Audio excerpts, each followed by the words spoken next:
37. Salmo 1. Los dos caminos.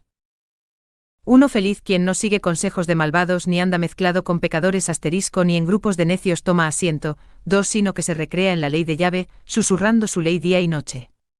3. Será como árbol plantado entre acequias, da su fruto en sazón, su fronda no se agosta. Todo cuanto emprende prospera. 4. Pero no será así con los malvados. Serán como tamo impulsado por el viento. 5. No se sostendrán los malvados en el juicio, ni los pecadores en la reunión de los justos. 6. Pues Yahvé conoce el camino de los justos, pero el camino de los malvados se extravía. 1. Otros, ni camina por las sendas de los pecadores. 4. Serán como paja que arrebata el viento. 5. Otros, no prevalecerán o no se levantarán. Y visión de conjunto. Se abre el libro de los Salmos con un prólogo en forma de díptico. Aparecen en escena los personajes que nos acompañarán a lo largo del recorrido por los 150 salmos.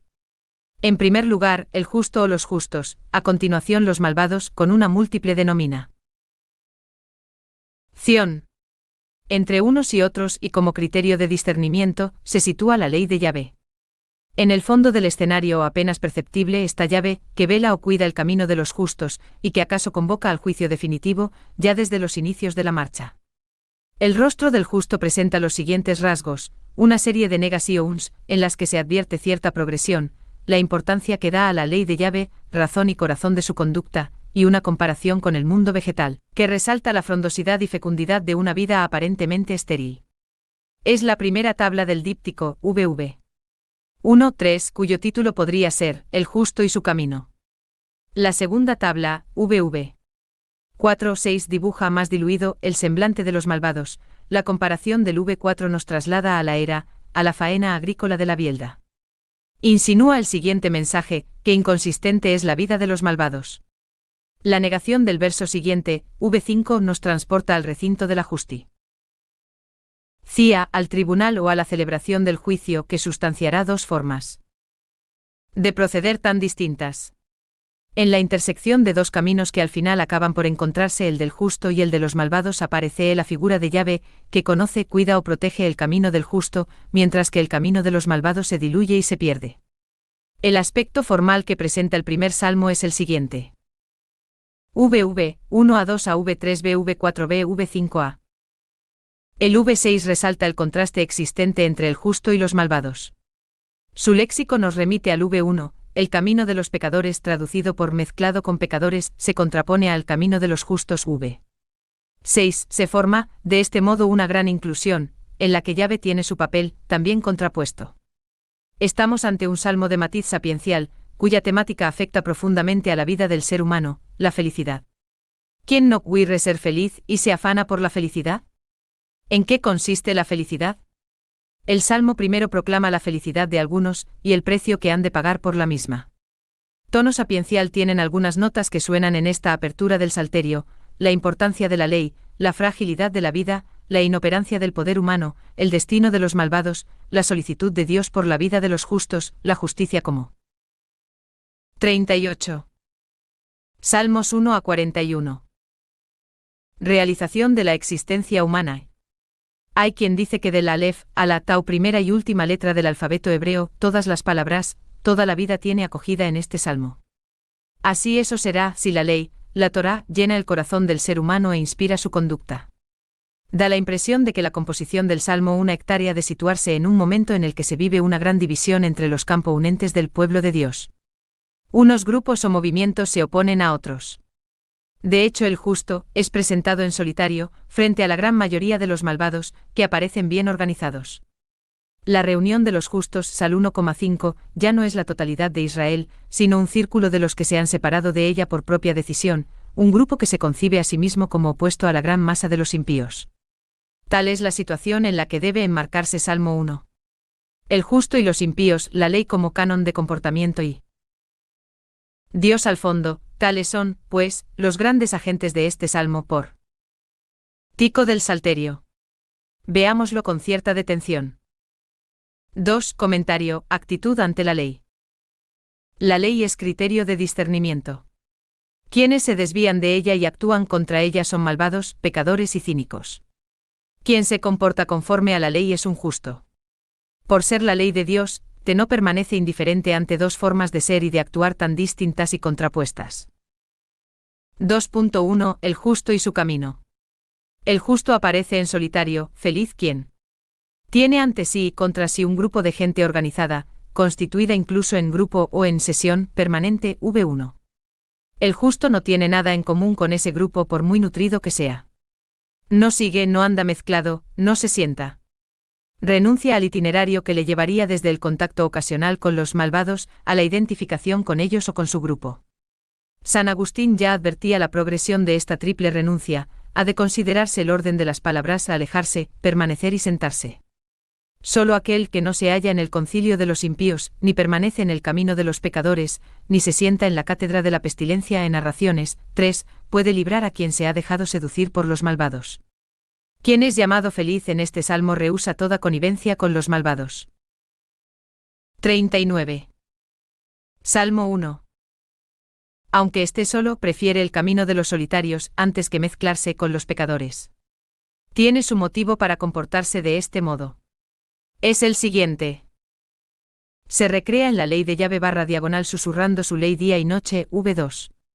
No se canoniza aquí la religión de la ley, la práctica y observancia de la ley hasta en la más pequeña minucia, al estilo de los fariseos por ejemplo. Una religión de esta índole pesa como un yugo que oprime la existencia. La ley es ante todo manifestación de Yahvé, es la instrucción que Yahvé dirige al creyente. De la ley así concebida y vivida, puede decirse que es la corriente de la vida que da fertilidad a la existencia humana para el bien, para desarrollar una actuación con éxito. Kraus, Teología, 218. Si la ley es instrucción del Señor, se entiende que la dicha del salmista fluya cristalina de la comunión con Yahvé.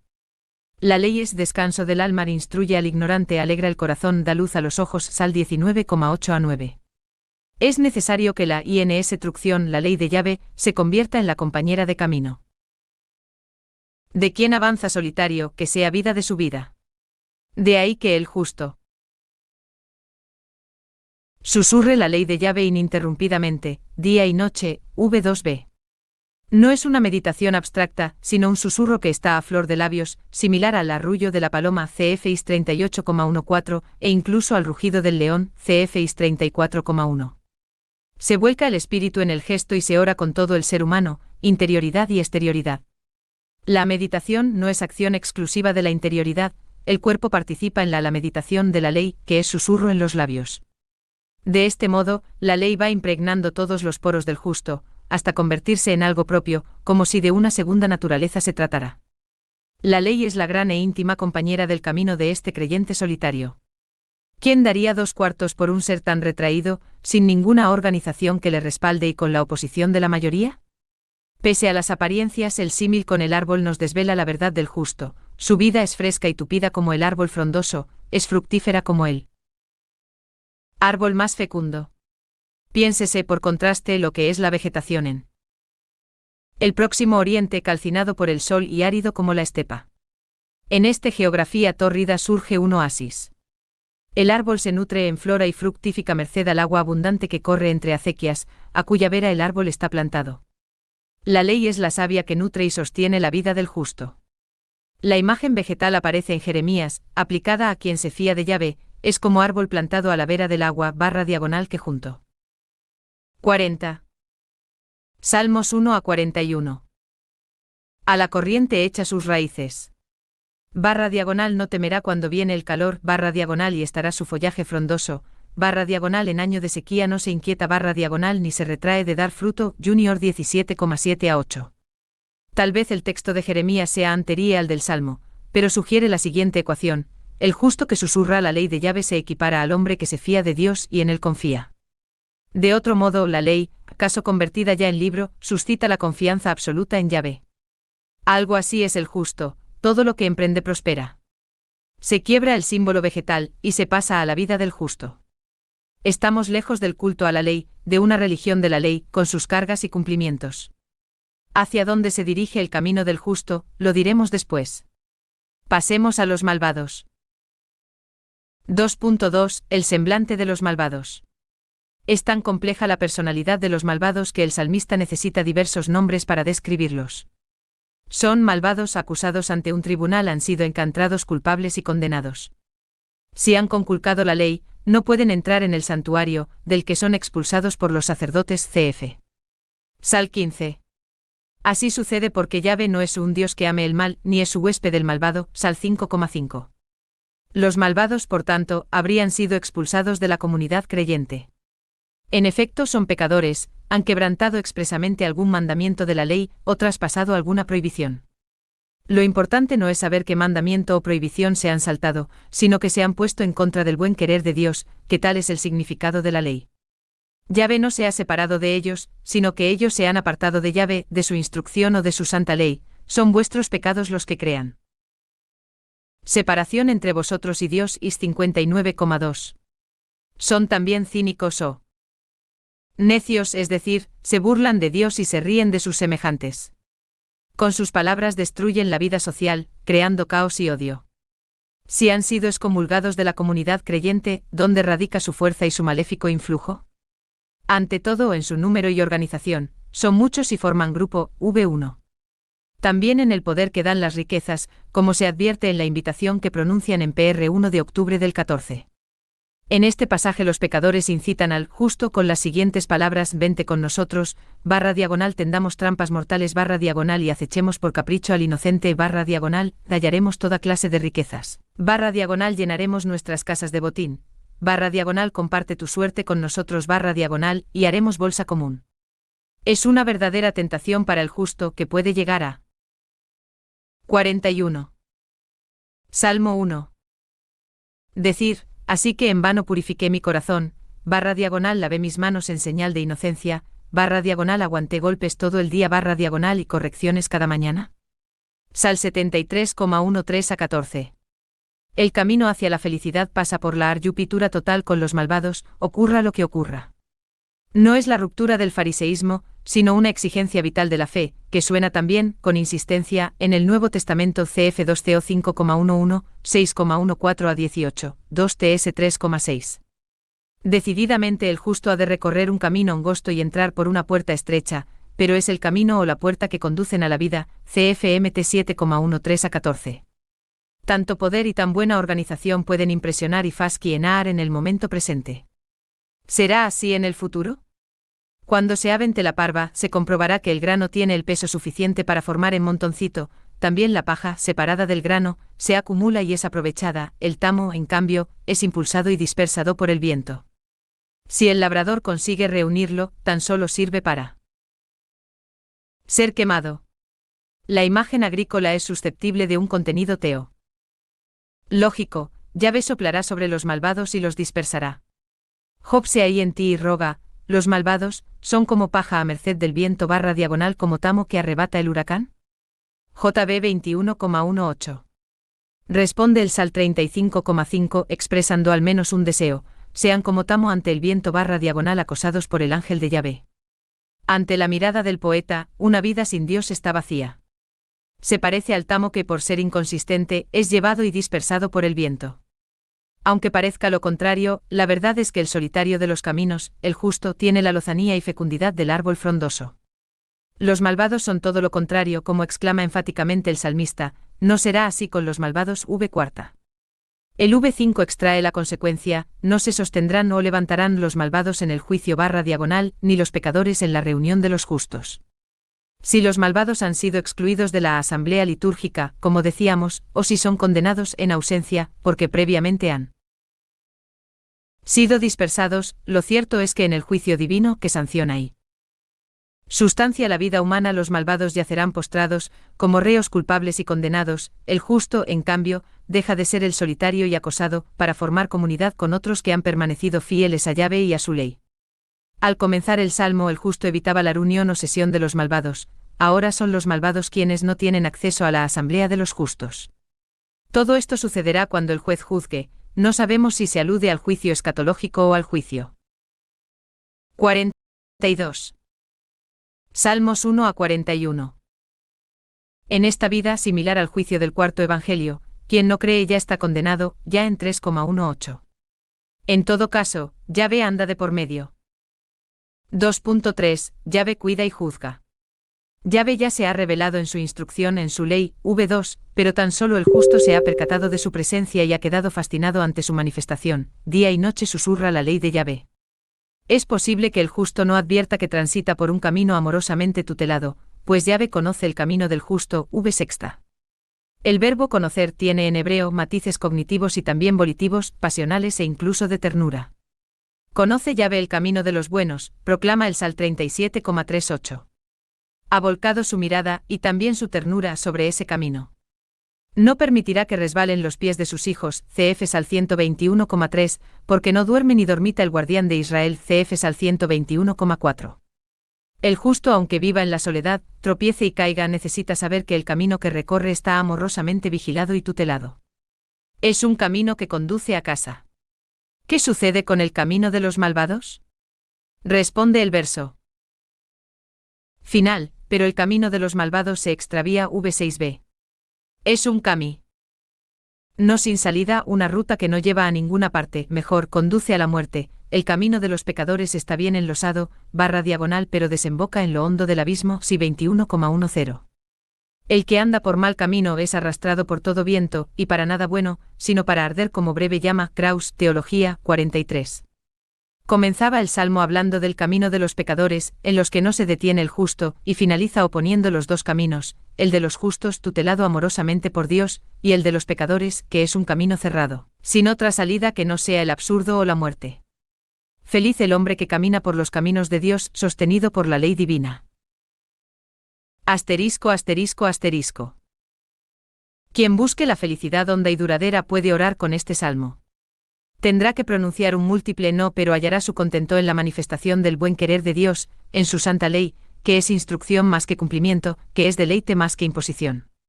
Si tiene la sensación de estar solo y cunde la fatiga, ha de saber que Dios custodia con toda ternura los pasos de sus hijos. Es la mano fiel y amorosa que nos sostiene hasta que lleguemos a casa. 43. Salmo 1. 3. Oración. Conviértenos, Señor, en árbol fecundo ante ti para que, regados con tu lluvia, merezcamos deleitarte con abundancia de suaves frutos, por nuestro Señor Jesucristo tu Hijo, que vive y reina contigo en la unidad del Espíritu Santo, y es Dios por los siglos de los siglos. PL 142,51. 44. Salmos 1 a 41. 45. Salmo 2. El drama mesiánico. 1. ¿Por qué se amotinan las naciones y los pueblos conspiran en vano? 2. Los reyes de la tierra se sublevan, los príncipes a una se alían en contra de Yahvé y su ungido. 3. Rompamos sus cadenas, sacudámonos sus riendas. Asterisco. 4. El que habita en el cielo se ríe, Yahvé se burla de ellos.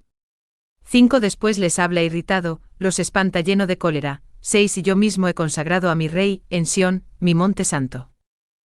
7. Haré público el decreto de Yahvé, él me ha dicho, tú eres mi hijo, hoy te he engendrado.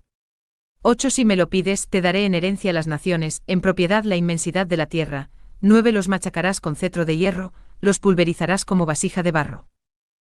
10. Por eso, reyes, pensadlo bien, aprended la lección, gobernantes de la tierra. 11. Servid a Yahvé con temor. 12. Temblando besad sus pies. Asterisco. No sea que se irrite y os perdáis, pues su cólera se inflama en un instante. Dichoso quien se acoge a él. V3. La traducción griega de los LXX, y algunos autores actuales traducen, su yugo. V12. Otros, rendidle homenaje con temblor, hoy estremeceos, besad al Hijo, o besad lo que es puro, el rollo de la ley. Y visión de conjunto. El Sal 2 presenta aspectos formales que le vinculan con el Sal 1. Ambos son huérfanos, es el nombre que dan los judíos a los salmos que no tienen título en el texto hebreo. El primero comienza con una proclamación de dicha y el segundo se cierra del mismo modo. Dichoso quien se acoge a él. ¿Acaso estas afinidades fueron las que indujeron a cierta tradición del Nuevo Testamento, y también a algunos ámbitos judíos, a unir ambos salmos? En la tradición occidental de Hatsiad 13,33 leemos, como está escrito en el Salmo primero, Hijo mío eres tú, yo te he engendrado hoy. El verso citado pertenece al Sal 2,7. Parece, pues, que estos dos salmos forman el prólogo al Salterio. ¿Acaso las categorías universales y sapienciales del Sal 1, el valor y primacía de la ley, adquieren connotaciones históricas, propias de Israel, en el Sal 2. De este modo, sabiduría e historia proporcionan el eje sobre el que se articula todo el Salterio. El ungido, el Mesías, adquiere ahora un puesto tan importante como el que tiene la ley en el Sal 1. El ungido suscita la animadversión de las naciones y de los yublas, de los reyes y de los príncipes, pero Yahvé está tras el ungido o con el Mesías, como la ley era ley de Yahvé. De ahí que al final del Salmo se exhorte a gobernantes de la tierra a que reflexionen y se plieguen ante el rey. 10 a 12, el Sal 2 tiene una arquitectura fácil de detectar. A. Insurrección de los reyes vasallos. 1 a 3 son ellos los protagonistas de esta estrofa, aunque aparezcan también Yahvé y el ungido. B. Solemne declaración de Yahvé. 4 a 6 ahora es Yahvé quien ocupa el centro de esta escena, aunque en la misma estén presentes los reyes y el ungido. B. Solemne declaración del soberano. 7 a 9 es el corazón del Salmo. En esta estrofa son nombrados Yahvé, que extiende el protocolo. Séptima, y las naciones, junto con la inmensidad de la tierra. 6. A. Invitación a que los 46. Salmos 1 a 41. Reyes vasallos se sometan. 10 a 12 son dos los actores explícitos, Yahvé y los vasallos, el ungido está implícito. En cada escena están presentes los distintos personajes, los reyes vasallos, Yahvé y el ungido, aunque la relevancia de cada uno de ellos sea distinta en cada estrofa. El aspecto del Salmo formalmente es el siguiente. A. Insurrección de los reyes. 1 a 3, B. Declaración de Yahvé. 4 a 6, B. Declaración del ungido. 7 a 9, A. Sumisión de los reyes. 10 a 12. La pregunta es, ¿de qué rey se trata? Ningún monarca israelita o judío, ni siquiera David, fue rey del universo. Sometió reyes a su dominio, ciertamente, pero su soberanía no se extendió desde el mar hasta el gran río, desde el Mediterráneo hasta el Éufrates, y mucho menos hasta el confín de la tierra. Cf. Sal 72,8. El imperio de David fue muy limitado territorialmente. Los sucesores de Salomón, reyes de Judá, gobernaron un mínimo territorio. A ningún rey concreto puede aplicarse este salmo, tal cual. Suele decirse que el monarca de Jerusalén es rey por delegación, que el soberano es Yahvé, rey del universo, sobre cuya promesa se edifica la dinastía davídica. Cf. 2s 7,12 a 14. Si pese a todo el ungido de este salmo es un rey de Judá, cuyas escasas posesiones estaban constantemente amenazadas, no deja de ser una paradoja hablar de un dominio universal refiriéndose a un monarca de Judá, respaldado, eso sí, por la soberanía de Yahvé. Puede ser. También es posible pensar en el rey ideal, en este sentido, las esperanzas mesiánicas ya habían cristalizado, basándose en datos y esquemas históricos propios de la monarquía. Cuando se compuso este salmo, tal vez ya había desaparecido la monarquía, pero se continúa esperando al digno sucesor de David. La paradoja de la segunda hipótesis y la posibilidad de la tercera serían la base de la interpretación que el Nuevo Testamento da al Salmo. La soberanía de Dios sobre el mundo se oculta en el escándalo de Jesús de Nazaret. El arco de tiempo para la datación del Salmo es tan amplio como las hipótesis anteriores, desde el siglo X a.C., si hemos de pensar en el imperio de David-Salomón, a lo largo de la historia de la monarquía judaíta, antes del destierro, o después del destierro en tiempos de humillación nacional. No sabemos. En mi comentario seguiré la actuación de los personajes del Salmo. 47. Salmo 2. 2. Comentario. Yo mismo he consagrado a mi rey. Se inicia el poema con una confabulación y con la rebelión de los vasallos, que al finalizar el salmo, serán invitados a la sumisión y al servicio. Suenan a continuación la voz de Yahvé y la declaración de su ungido. Artículo mi comentario en torno a esos tres enunciados. 2.1. Rebelión de los reyes e invitación al servicio. Un momento de debilidad del rey soberano es propicio para que se rebelen los reyes sometidos, los vasallos. La muerte del rey anciano y la sucesión en el trono son circunstancias oportunas para rebelarse. Tal puede ser el tiempo que tiene el poeta en mente, el acceso al trono y la coronación del joven rey, sin que sea necesario admitir una fiesta anual de coronación. Los vasallos pueden tener sus buenas razones para rebelarse, han perdido su identidad, viven oprimidos, atados con cadenas, sujetos con riendas o esclavizados bajo el yugo. Podían aplicarse a sí mismos lo que leemos en Is 14,25, resbalará de ellos su yugo, su carga resbalará de sus hombros. ¿O es que el Dios que libró de la esclavitud a su pueblo quiere la esclavitud de otros pueblos? De momento tan solo afirmamos que los reyes vasallos no se rebelan contra un rey cualquiera, sino contra el ungido de Yahvé, en definitiva, se rebelan contra Yahvé mismo. Los sucesores de David son reyes por la gracia de Dios. Lo primero que percibe el poeta es un sordo murmullo, que va seguido de un hablar entre dientes, un cuchicheo. El poeta sorprende a los pueblos en sus maquinaciones clandestinas, las naciones se amotiñan y los pueblos conspiran, v1. De la palabra susurrada se pasa a la acción. Los pueblos se ponen en pie de guerra, los reyes al frente de las tropas, los reyes de la tierra se sublevan, v2. Aún es necesaria, sin embargo, una deliberación confidencial, una reunión secreta que en la traducción suena así: los príncipes a una se alían, v2b, para que todo salga bien. Nada puede dejarse a la improvisación. El yo del poeta contempla este ajetreo secreto y expresa su estupor, a la vez que adelante su valoración. ¿Por qué? Pregunta. Para percibir el estupor podemos glosar: ¿cómo se atreven? No se dan cuenta de que su poder, confrontado con el poder del Rey del Universo, es muy limitado, por numerosos que sean los pueblos y por muy armados que estén. En efecto, los vasallos se rebelan contra Yahvé y contra su ungido, v2c. El texto hebreo se complace en repetir la preposición, enfatizando de este modo lo atrevido de la rebeldía. Sublevarse contra el ungido de 48. Salmos 1 a 41.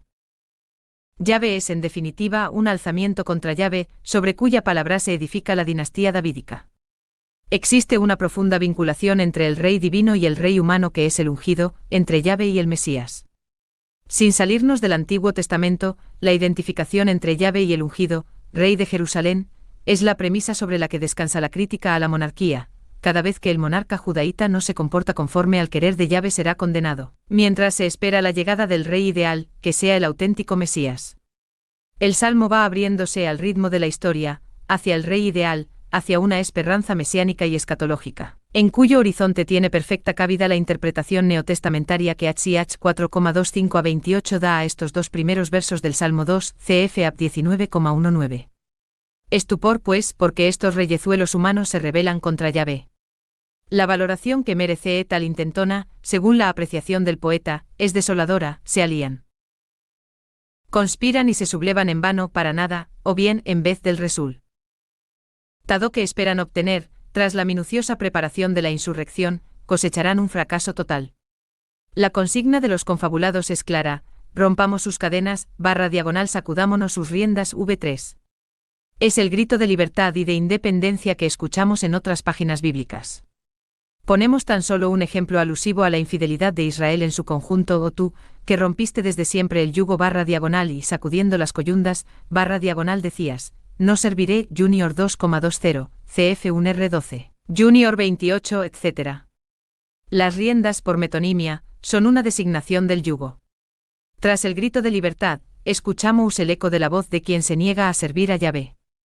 Desechado el servicio a Dios, es presumible que el ser humano, monarca Obyubi Elou, caiga en la servidumbre, en la esclavitud. ¿Merece la pena un esfuerzo tan desmedido?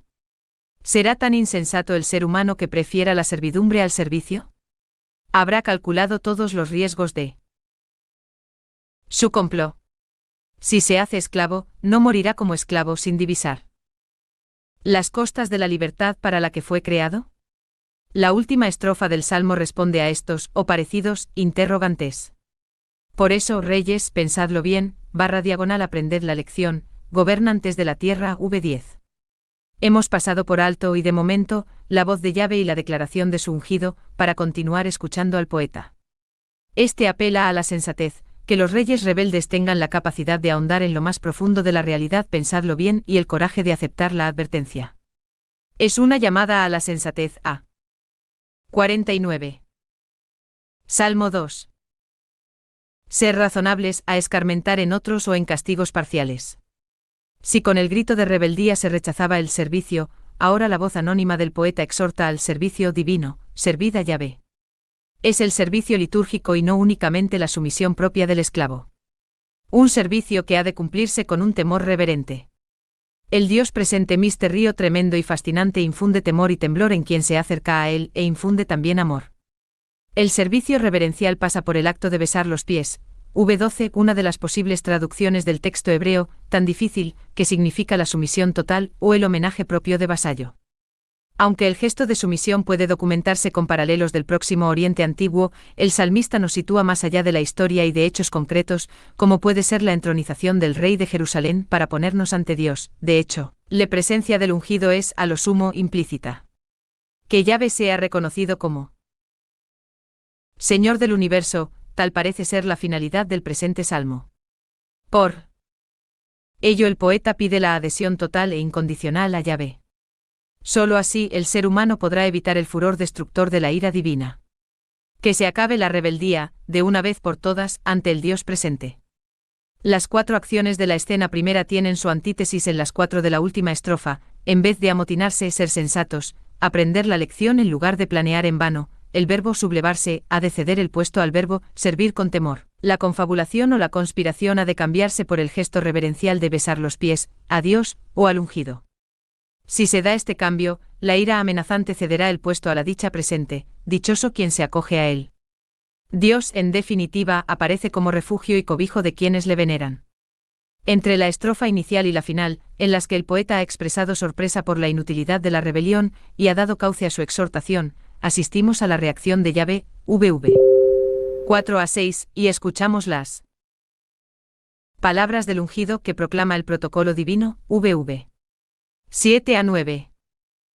2.2. Reacción de Yahvé. Yahvé no asiste impasible ante la sedición de los reyes y de las naciones. Es el soberano, aquel que habita en los cielos y que, sentado, entronizado, habla desde el cielo. Yahvé reacciona con gestos y con palabras. En primer lugar, el gesto, el que habita en el cielo se ríe / Yahvé se burla de ellos V4. No es una risa compasiva, sino sardónica. Tal vez sea instructivo escuchar el coro de risas que suenan en Génesis, en torno al nacimiento de Isaac. Se ríen de incredulidad Sara y Abraham. 50. Salmos 1-41. CFGN 18,1-15, 17,17. El último en reírse es Yahvé, se ha salido con la suya. Prometió un hijo a 2 ancianos, y nace Isaac. Según la etimología popular, Isaac significa Dios ha reído o sonreído, GN 21,1-7. La risa de Yahvé desarma en el sentido más verdadero, priva de su fuerza al poder aparente.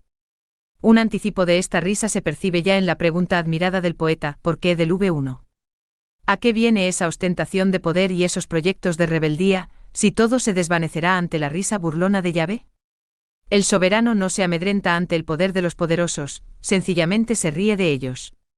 ¿Cuántas veces la Gisto Urría se ha burlado de sus actores, que no contaban con lo imprevisto ni calculaban las consecuencias de sus actos?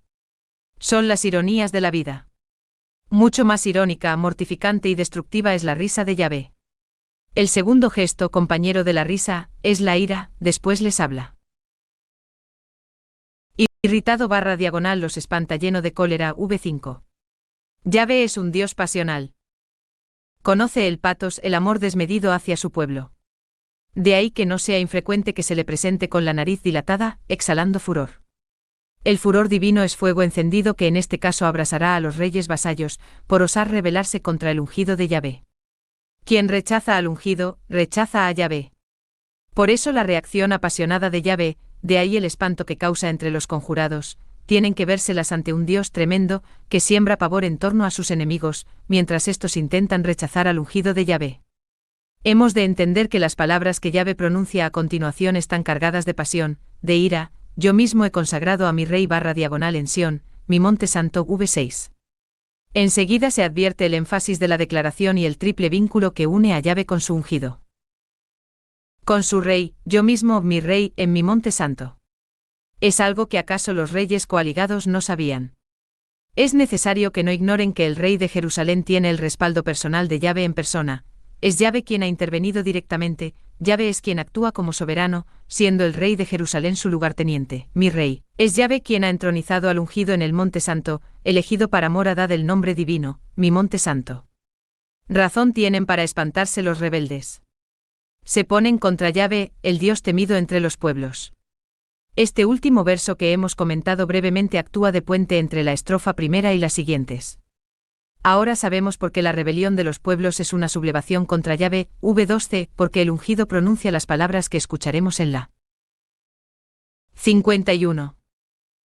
Salmo 2. Estrofa siguiente, vv. 7 a 9 porque los gobernantes de los pueblos son conminados a servir a Yahvé con temor, v10, so pena de que se inflame su cólera y los levantiscos se pierdan, v12 bc. Si la finalidad del salmo era situarnos ante Yahvé, el centro del mismo es el hecho de la unción del rey, yo mismo he consagrado a mi rey. Desde aquí parten las relaciones del salmo hacia atrás y hacia adelante. 2.3. Ungido proclama su estatuto. El personaje central de la tercera estrofa del salmo es el ungido, es el quien habla para decir, haré público el decreto de Yahvé. V7. Se trata de proclamar solemnemente el protocolo real CF2R11,12, el escrito acaso inciso en piedra, dado por el soberano que legitima a su lugarteniente, él me ha dicho, V7b. Vienen a continuación las cláusulas del protocolo. Tú eres mi hijo /diagonal hoy te he engendrado. Es la primera cláusula. No es un hecho biológico como podía suceder en Egipto, sino un acto jurídico acaecido, hoy, el día de la coronación. La categoría teológica que mejor puede ajustarse a la filiación divina del monarca de Judá es la adopción, así como Israel fue adoptado por Yahvé cf. Ex 4,22, dt. 8,5, os 11,1 etc. De modo similar sucede con el rey de Judá, es hijo de Dios. El rey no era hijo de Yahvé por naturaleza, ni se introducía automáticamente en la esfera de la divinidad gracias a su elevación al trono, sino que era declarado hijo por una decisión libre de Yahvé al comenzar a reinar. El día de la coronación del nuevo rey se actualiza la vieja promesa hecha a David, cuya validez se mantiene inmutable para el futuro, yo seré para el padre, y él será para mi hijo 2S7,14. Así generación tras generación, hasta que llegue el rey definitivo, el Mesías definitivo. El Salmo 2 se abre nuevamente aquí a una lectura cristológica que suena. En el Nuevo Testamento cf. Achías 13,33, HB 1,5, 5,5, etc. La segunda cláusula es la oferta de un don, si me lo pides, o pídeme y te daré en herencia las naciones, /diagonal en propiedad la inmensidad de la tierra, v8. Es lógico que así sea. El rey es hijo en cuanto tal, recibe en herencia y posesión los dominios de Yahvé, Rey del Universo, cf. Sal 22,28, 59,14, 67,8, 72,8, 82,8, 98,3, etc. Son estrechos los límites de Canaán, y aun los de los grandes imperios, mesopotámicos o egipcios. Con una grandilocuencia, que contrasta con los exiguos dominios del rey de 52. Salmos 1 a 41. Judá, la propiedad del Hijo se extiende a la inmensidad de la tierra. Ningún rey histórico de Judá ejerció su poder sobre tan vastos dominios. ¿No será algo exclusivo del Mesías que ha de venir? Con esta pregunta prescindimos del estilo curial que puede tener el Salmo en el momento de la entronización del nuevo rey, y simultáneamente, el poema presenta una nueva apertura para una lectura posterior cristológica y eclesiológica. En la tercera cláusula del protocolo se expone la forma de gobierno, los machacarás con cetro de hierro, /diagonal los pulverizarás como vasijas de barro, v9. Aunque siguiéramos las versiones antiguas griega y latina, y tradujéramos los pastorearás, y a continuación desmenuzáramos las piezas de este verso viendo los aspectos positivos, lo benéfico del pastoreo, y lo represivo de la pulverización propia del alfarero, no podemos eludir el carácter tan férreo del gobierno que se percibe en esta tercera cláusula. Los reyes rebeldes y levantiscos serán sometidos a la fuerza. No es necesario recurrir a motivos literarios ajenos a la Biblia para explicarnos la imagen. El cetro de hierro es comparable a la maza bélica de la que habla JR 51,20 a 24. Aunque el Salmo tenga préstamos del Antiguo Oriente, esta escena adquiere una dimensión judicial, final o histórica, en el conjunto bíblico. Tal vez por ello se le dé acogida en el Apocalipsis, cf. Ab 2,26, 27, 19,15, el primer combate escatológico. Lo cierto es que los reyes, rebeldes por naturaleza, serán sometidos a la fuerza. Es la fuerza del ungido y, en definitiva, la fuerza de Yahvé. Tras esta declaración tan solemne y enérgica, ¿acaso se entienda mejor la exhortación que viene a continuación? Por eso, reyes, pensadlo bien. Ya hemos hablado de esta estrofa final. Asterisco, asterisco, asterisco. Se iniciaba el salmo con ruido de sables, como si la orientación histórica estuviera en manos de los reyes. Las palabras finales proclaman la dicha de quien se acoge a Yahvé. Buscar refugio o acogida en Yahvé es un acto de confianza total en Dios, en cuyas manos están los hilos de la historia.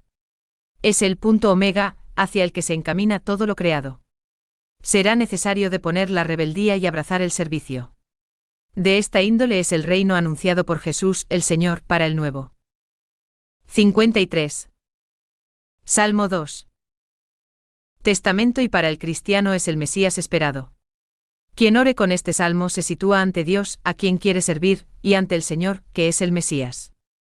Depuesta toda rebeldía, escuchamos una invitación como esta: venid, adorémosle.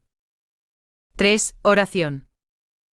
Rompe, Señor, las ataduras de nuestros pecados, para que, sometidos al yugo de tu obediencia, podamos servirte con temor y reverencia. Por nuestro Señor Jesucristo tu Hijo, que vive y reina contigo en la unidad del Espíritu Santo, y es Dios por los siglos de los siglos. PL 142,54. 54. Salmos 1 a 41. Salmo 3. Clamor matinal del justo perseguido. Un salmo. De David. Cuando huía de su hijo Absalón. 2. Yahvé, cuántos son mis adversarios, cuántos los que se alzan contra mí. 3. Cuántos los que dicen de mí, que no espere salvación en Dios. Pausa. 4. Pero tú, Yahvé, mi escudo protector, mi orgullo asterisco, el que levanta mi frente. 5. Invoco a gritos a Yahvé, y me responde desde su monte santo. Pausa. 6. Me acuesto y me duermo, me despierto, Yahvé me sostiene. 7. No temo a esas gentes que a millares se apuestan en torno contra mí. 8. Levántate, Yahvé. Sálvame, Dios mío. Tú golpeas el rostro de mi enemigo, tú rompes los dientes de los malvados. 9. En Yahvé está la salvación, baje sobre tu pueblo tu bendición. Pausa. V5. Otros, mi gloria. Y visión de conjunto. El título relaciona este salmo con una escena concreta de la vida de David, cuando huía de su hijo Absalón, tal como se describe en las 55 páginas magistrales de 2s15 a 19. El autor del título daba rostro al orante de este salmo. David, transido de dolor y llorando, dice a quienes le acompañan: levantaos y huyamos, porque no tenemos escape ante Absalón. Apresúraos a partir, no sea que venga a toda prisa y nos dé alcance, vierta sobre nosotros la ruina y pase la ciudad a filo de espada. El rey se detuvo en el torrente Cedrón y toda la gente pasaba ante él por el camino del desierto. David subía la cuesta de los olivos, subía llorando con la cabeza cubierta y los pies desnudos, y toda la gente que estaba con él había cubierto su cabeza y subía la cuesta llorando. 2s15,14.23.30. Aunque los títulos de los salmos sean muy tardíos, dar el rostro lloroso de David a quien ora en este salmo tiene la ventaja de conocer un rostro concreto, que se universaliza, y diseña el semblante de todos los sin rostro, que han gemido y confiado a lo largo de la historia. Todos somos David, que huye y llora, aunque el salmo no lo compusiera David, ni originalmente se refiriera a la situación descrita en el título. Este salmo, ambientado al comenzar el nuevo día, para los judíos el día comenzaba al caer la tarde, se mueve entre el lamento y la confianza. Los enemigos numerosísimos hacen acto de presencia en la primera estrofa, VV. 2 a 3, a ellos se opone eficazmente Yahvé, protector del salmista, en la segunda estrofa, VV. 4 a 5, la tercera es expresión de confianza, con gestos de abandono total, VV. 6 a 7, la cuarta y última es un himno de guerra, cuyo protagonista es Yahvé, VV. 8 a 9, si recurrimos al triángulo clásico de la súplica, obtenemos el siguiente resultado: a. Ellos los enemigos, VV. 2 a 3, B. Yahvé, en labios del salmista, Dios Elohim, en labios de los perseguidores, VV. 4 a 5, C. Yo, el orante, VV.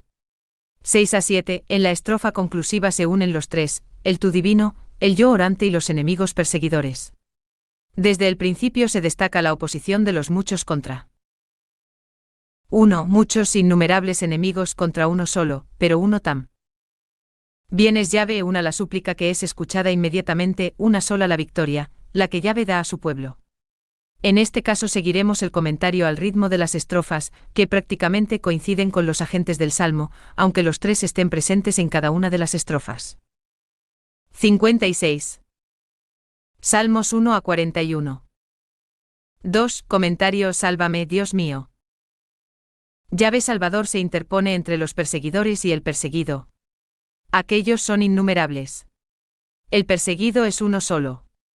Aquellos, sin embargo, no vencerán. El perseguido no temerá porque Yahvé, a quien clama el orante, responde con la salvación: en Yahvé está mi salvación. 2.1. ¿Cuántos son mis adversarios? VV. 2 a 3. Los enemigos son los primeros que aparecen en escena. Son numerosos, incluso innumerables, si tenemos en cuenta el triple cerco al que someten al salmista. ¿Cuántos se repite insistentemente el poeta? VV. 2-3a. Son adversarios, es decir, opositores y también opresores. Tales son los dos significados posibles del radical del que se deriva el nombre. Posteriormente serán llamados enemigos y malvados. 8. Están preparados para un ataque frontal y decisivo, se alzan contra mí. V2b. Así reducen el ámbito de la existencia del orante, que ve cómo su vida está atrapada, le falta el espacio vital. No contentos con oprimir, intentan robar al salmista el último asidero de su existencia, su fe y confianza en Dios, que no espere la salvación en Dios. V3b. Le dicen: si no niegan la existencia de Dios, levantan acta de la inutilidad de la fe. La afirmación de que Dios no existe significa que Él no interviene, que no demuestra su existencia. Como eficaz y operante, no recrimina, no es Dios. Sal 10,3. El impío considera que la víctima está a merced de sus maquinaciones. Dios se ha olvidado, oculta su rostro, no ha de ver jamás. Sal 10,11. Kraus, Teología, 173. En las palabras iniciales del Sal 3 suena un clamor que brota de la oscuridad más profunda. Las tinieblas entenebrecen la tierra, el salmista es sometido a un triple cerco opresor, y por ello angustioso, y los enemigos pretenden borrarle el horizonte de la esperanza. 2.2. Yahvé es mi escudo. VV. 4 a 5. Todos contra uno, sí, pero Yahvé se levanta contra todos y asiste al salmista proporcionándole protección y defensa. Pero tú, Yahvé, mi escudo protector, // mi orgullo, el que levanta mi frente. V4. El cerco al salmista es estrecho. Yahvé es escudo protector, o escudo en torno, que no solo protege un flanco sino que rodea al salmista por todos los lados. Las flechas enemigas se estrellarán contra el escudo protector. Si esas flechas son las palabras en Bene. 57. Salmo 3. Nadas encubiertas en las palabras de los enemigos, tampoco se clavarán en el alma del orante. Su fe proclama que Yahvé lo protege como escudo o como soberano, aunque su presencia no sea tangible. Yahvé, además de escudo, es mi orgullo o mi gloria, actúa a favor de su protegido con todo el peso y magnificencia de su ser. La gloria viene a ser el aspecto visible de Yahvé invisible. Irrumpe descargando todo su poder y energía sobre o contra los enemigos. Estos se levantaban contra el salmista con la intención de humillarle, de obligarle a andar con la cabeza gacha. Pero Yahvé no lo consentirá, sino que mantendrá erguida la cabeza de quien confía en él. No estaré confundido y cabizbajo frente a esos enemigos, caminaré con la cabeza alta, comenta Kimchi. El salmista grita con la fuerza y desesperación propia del perseguido. El grito no es un recurso ineficaz, como lo demuestra el clamor de otros fieles, que se encontraron en una situación similar a la del poeta de este salmo. Su voz fue escuchada. Cf. Ex 3,7. Yahvé, que habita en su santa morada, escucha y responde no con palabras directas, sino actuando en contra de los enemigos insurgentes. El grito del orante no se pierde en el silencio, es acogido por Yahvé. Recomienda atinadamente San Agustín: clama con la voz si hay hombre que oiga, calla con la voz si no hay hombre que oiga, a tus entrañas jamás les faltará quien las oiga. En Narraciones 3:674. El todos contra uno de la primera estrofa tiene su réplica en la segunda estrofa, uno contra todos. Yahvé protege a su fiel ante el triple cerco de los enemigos, muestra el poder de su gloria, el creyente reducido a la angostura eleva su clamor, y Yahvé actúa desde su morada celeste. Los enemigos se alzan contra mí. V2 y Yahvé levanta mi cabeza. V4b. 2.3. No temo. VV. 6 a 7. La tercera estrofa contrasta fuertemente con la primera. Los enemigos están en pie de guerra, el orante se acuesta y se duerme, y es una continuidad de la segunda. Yahvé, que es mi escudo y mi orgullo, oh mi gloria, protege al fiel. Este se entrega al sueño como signo de abandono confiado en Yahvé. No es necesario explicar el sueño como parte de un rito de incubación, ni entender que la oscuridad aluda al sueño de la muerte CFJB 3,4 a 10, o que sea una réplica del caos primitivo CFGN 1,2 a 5. Junior 13,16. Todo es mucho más sencillo. El ciclo de la vida conserva su ritmo fundamental. Alonso 30 Salmos 56. Lo extraordinario consiste. 58. Salmos 1 a 41. Ten que el peligro, el cerco y la angostura no arrebatan la paz a quien confía en Yahvé. Llegada la luz de la mañana, el salmista comprueba la veracidad de su confianza en Yahvé. Me despierto, Yahvé me sostie. NEV6b. La luz del día no ha transformado el cuadro externo. Los enemigos se han desplegado en torno al salmista, como un ejército dispuesto a emprender la batalla. Lo que ha variado es la actitud interna del salmista. Ha desaparecido la sorpresa de las palabras iniciales del salmo «¿Cuántos son mis adversarios?» y ha ido creciendo una firme resolución «No temo». V7. Es la misma secuencia que leemos en el Sal 27,3, aunque acampe contra mí un ejército, // mi corazón no teme, // aunque estalle una guerra contra mí, // sigo confiando. Es la política o la actitud de la confianza frente a la política o a la actitud del temor, tal como propone el profeta Isaías, no temas. Si no os afirmáis en mí, no seréis firmes. Y 7,4 a 9b. 2.4 En Yahvé está la salvación, VV. 8 a 9 Los adversarios ya se han levantado contra mí. V2b Llegada la mañana, se insta a Yahvé a que se levante también. El V8 que se ponga en pie de guerra. El imperativo levántate es en efecto un antiguo grito guerrero. CFNM 10,35 Cuando partía el arca, decía Moisés, levántate, Yahvé, que tus enemigos se disipen, huyan ante ti los que te odian. El orante hace suya la experiencia del pueblo. Ante Yahvé Sebaot, general en jefe de la tropa, huyen aterrados todos los enemigos. Por ello, la intervención divina trae consigo la salvación, levántate. Sálvame. V8. Tal vez se aluda a continuación a ejemplos del pasado, quien abofeteó en otro tiempo abofetea también ahora, y, de este modo, escarnece al enemigo. Si este es una fiera, Dios le rompe los dientes. Solo Yahvé, más poderoso que la multitud de enemigos, puede sostener tal combate. Es grande el bofetón de Dios que golpea. Golpeados por Dios o se amansan con el sufrimiento, o ya no puede herir su boca sin dientes. Corderius. Impregnado de fe y de confianza, el poema se encamina hacia el verso final. Suena en él un pequeño credo litúrgico que proclama la historia de las maravillas de Dios, autor de la salvación, y proclamando Ules, se reclama la actualización de la intervención divina. En Yahvé está la salvación. // baje sobre tu pueblo la bendición. V9. Nadie puede salvar o ayudar a no ser Yahvé. Cuando Yahvé desarma y dispersa a los enemigos, salva a su pueblo, proclama el credo secular de Israel. 59. Salmo 3. Así lo confiesa el salmista en este momento luminoso. Así lo pide para sí y para todo el pueblo de Yahvé. Con la petición de la bendición sobre todo el pueblo con la cual el orante se vincula a la comunidad, finaliza el salmo con fe y con una firme esperanza. Asterisco, asterisco, asterisco. La confianza confesada en este salmo ha sido acrisolada ante una multitud de adversarios que cercan la vida del orante y pretenden robarle el último asidero de su existencia, precisamente su absoluta confianza en Dios. Pero la historia de la confianza testificada por el pasado no se eclipsará en el momento presente. Puede orar con este salmo quien valora la confianza en Dios, pese a todo, como el gran valor de la existencia. Ese tal podrá afrontar con serenidad las adversidades del momento presente.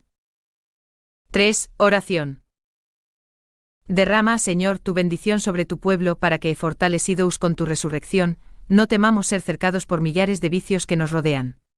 Por nuestro Señor Jesucristo tu Hijo, que vive y reina contigo en la unidad del Espíritu Santo y es Dios por los siglos de los siglos. PL 142,55. 60. Salmos 1 a 41. Salmo 4. Oración vespertina. 1 del maestro de coro. Para instrumentos de cuerda. Salmo De David. 2. Respóndeme cuando te llamo, Dios, testigo de mi inocencia. Tú, que en el apuro me abres salidas, tenme piedad y escucha mi oración. 3. ¿Hasta dónde, hombres, insultaréis a mi gloria? Amaréis la vanidad y andaréis tras la mentira. Pausa. 4. Sabed que Yahvé me distingue con su amor, Yahvé me escucha cuando le llamo.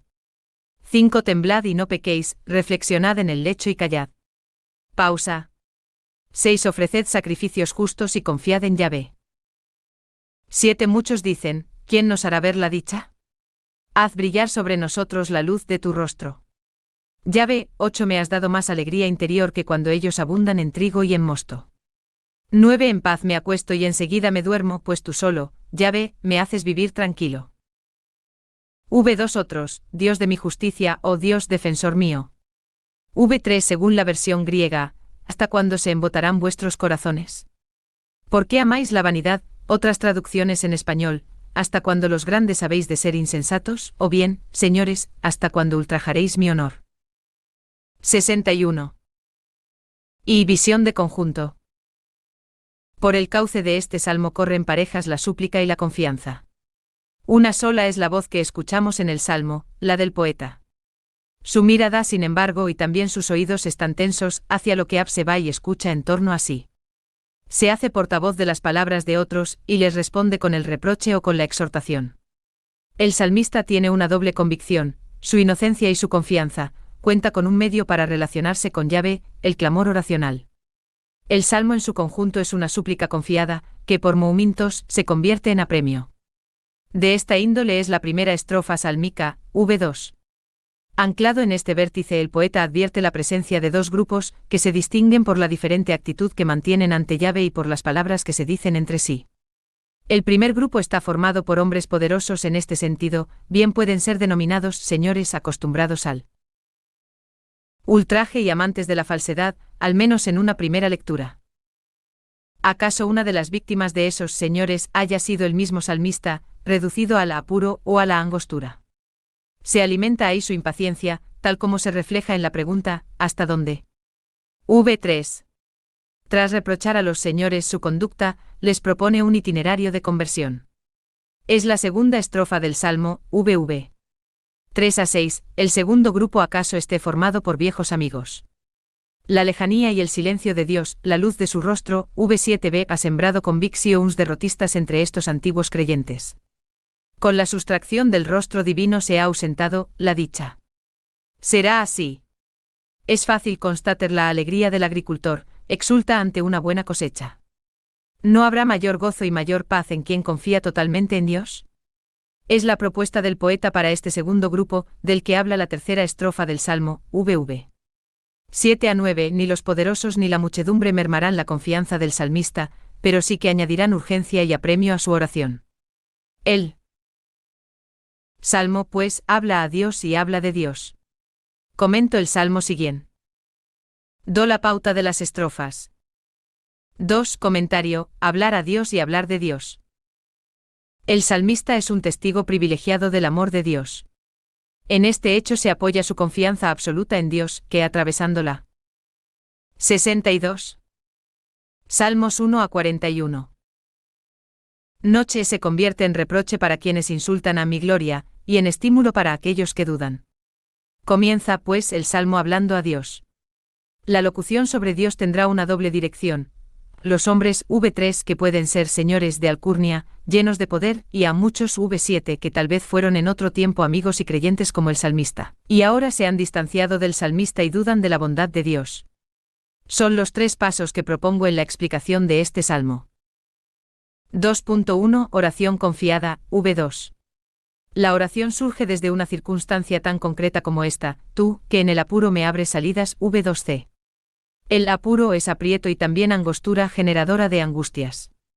La palabra correspondiente en hebreo denota estrechez. Puede servirnos de ejemplo la situación en la que se encontraba el pueblo exiliado. Cuando estés angustiado y te alcancen todas estas palabras, al fin de los tiempos, te volverás a Yahvé tu Dios y escucharás su voz, Diti 4,30. A la angostura se opone la amplitud, el espacio abierto, la holgura. Tal es la tierra prometida y sus fronteras, cf. Ex 3,8, 34,24, Diti 12,20 por ejemplo. Por el Salmo no sabemos si se trata de una estrechez física o psíquica. Bien está por ello la traducción de la que parto, tú que en el apuro me abres salidas, que San Agustín, basándose en la traducción latina, comenta así: me sacaste de la angustia de la tristeza a la explanada del gozo en Narraciones 25.